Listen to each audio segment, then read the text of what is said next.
एक ऐसा कोच जिनका हाइप प्लेयर से ज्यादा बनाया गया, एक ऐसा कोच जिनके डिमांड के सामने बीसीसीआई को भी झुकना पड़ा। जी हाँ, मैं बात कर रहा हूँ गौतम गंभीर के बारे में, जिनके कोच बनने से पहले लोगों ने ऐसा हाइप बनाया था कि जैसे एक कोच आके इंडिया को सारे आईसीसी ट्रॉफी जितवा देंगे। पर गौतम गंभीर के कोच बने 6 महीना भी नहीं हुआ और लोग गौतम गंभीर की कोचिंग से छुट्टी मांग रहे हैं। आखिर इन कुछ महीनों में गौतम गंभीर ने ऐसा क्या कर दिया कि लोग गंभीर की कोचिंग से छुटकारा मांगने पर मजबूर हो गए।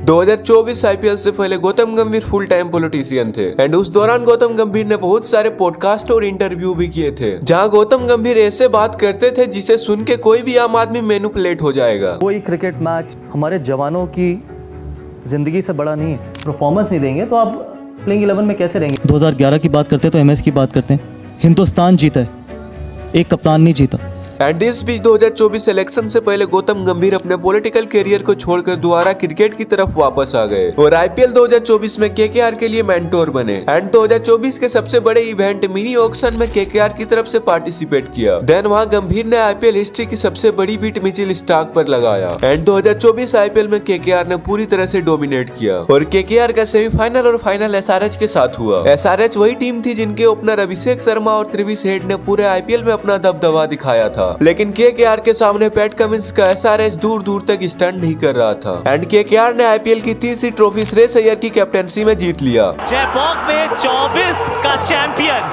केकेआर से पहले श्रेयस अय्यर दिल्ली की कैप्टेंसी करते हुए 2019 में सेमीफाइनल पहुंचाया था, 2020 में दिल्ली को पहली बार फाइनल पहुंचाया था। ये मैं इसलिए दिखा रहा हूँ क्योंकि जब आईपीएल 2024 के विनर केकेआर बने तो लोग टीम के कैप्टन और प्लेयर से ज्यादा क्रेडिट एक मेंटोर को दे रहे थे। आईपीएल के ठीक बाद टी20 वर्ल्ड कप खेला गया और इंडिया ने दूसरी बार राहुल द्रविड़ की कोचिंग के अंडर टी20 वर्ल्ड कप का खिताब जीता और इसी के साथ राहुल द्रविड़ का कॉन्ट्रैक्ट भी खत्म हो गया। देन बीसीसीआई को एक नए कोच की जरूरत थी जो इंडियन क्रिकेट की लेगेसी को कंटिन्यू रख सके एंड बीसीसीआई ने इंडिया का अगला हेड कोच गौतम गंभीर को चुना और गंभीर कोच बनते ही अपना पॉलिटिक्स शुरू कर देते हैं। सबसे पहले टी20 वर्ल्ड कप विनर टीम के सारे कोचिंग स्टाफ को बदल दिए और केकेआर के सारे कोचिंग स्टाफ को इंडिया में ले आए। इन सब में सबसे शॉकिंग बात ये थी कि वही गौतम गंभीर जो कोच बनने से पहले सख्ती से विदेशी कोचों का विरोध करता था। जो इमोशन वो व्हाइट टी शर्ट या फिर वो ब्लू टी शर्ट पहनने के वो किसी फॉरेन कोच के पास नहीं होंगे। पर जब खुद कोच बने तो सबसे पहले नेदरलैंड के रायन टेन डोसेट को असिस्टेंट कोच बनाया। इनके बाद बीसीसीआई चाहते थे कि इंडिया का बॉलिंग कोच जहीर खान बने, लेकिन गौतम गंभीर मोर्नी मोरकल को इंडिया का बॉलिंग कोच बनाना चाहते थे। बीसीसीआई देर से ही सही लेकिन गौतम गंभीर के इस डिमांड को भी मान गए। देन फिर शुरू हुआ जीजी एरा। गौतम गंभीर की कोचिंग के अंडर इंडिया का पहला टूर श्रीलंका से था जहाँ 3 टी20 और 3 ओडीआई खेले जाने थे। टी20 सीरीज शुरू हुआ एंड इंडिया ने वहां अपना क्लियर डोमिनेशन दिखाया और 3-0 से श्रीलंका को हराकर सीरीज अपने नाम किया एंड फिर शुरू होता है ओडीआई सीरीज और इंडिया ओडीआई सीरीज श्रीलंका से बुरी तरह से हार चुके थे एंड श्रीलंका ने सिर्फ इंडिया से सीरीज नहीं अपना 27 साल पुराना इतिहास को बदल दिया। दरअसल श्रीलंका इंडिया से लास्ट बार 1997 में ओडीआई सीरीज जीता था, जिनके बाद फिर 2024 में 27 साल बाद श्रीलंका इंडिया से दोबारा ओडीआई सीरीज जीते एंड उस सीरीज में श्रीलंका ने इंडिया को तीनों मैच में 3 बार ऑल आउट किया था और ये इंडियन क्रिकेट हिस्ट्री में पहली बार हुआ था जब इंडिया 3 ओडीआई मैचों के सीरीज में तीनों बार ऑल आउट हो गए हो। उनके बाद इंडिया का टेस्ट सीरीज बांग्लादेश के अगेंस्ट शुरू हुआ और इंडिया ने उसे आसानी से जीत लिया। फिर न्यूजीलैंड के साथ होम टेस्ट सीरीज शुरू हुआ और इसी के साथ जीजी एरा में इंडियन टीम का फ्यूचर दिखना शुरू हो गया। इंडिया 36 साल बाद न्यूजीलैंड से होम टेस्ट सीरीज हार गया। 19 साल बाद इंडिया चिन्ना स्वामी में टेस्ट मैच हार गया एंड इंडिया अपने घर पर पहली बार 50 से कम रनों पर ऑल आउट हो गया और इंडिया हिस्ट्री में पहली बार अपने घर पर 3-0 से व्हाइट वॉश हो गया। इंडिया न्यूजीलैंड से इतनी बुरी तरह से टेस्ट सीरीज हार गया और इसमें सिर्फ कोच की गलती नहीं है, इसमें कैप्टन और प्लेयर्स की भी गलती है। ये सीरीज हारने के बाद कैप्टन रोहित शर्मा का एक अजीब सा स्टेटमेंट आता है,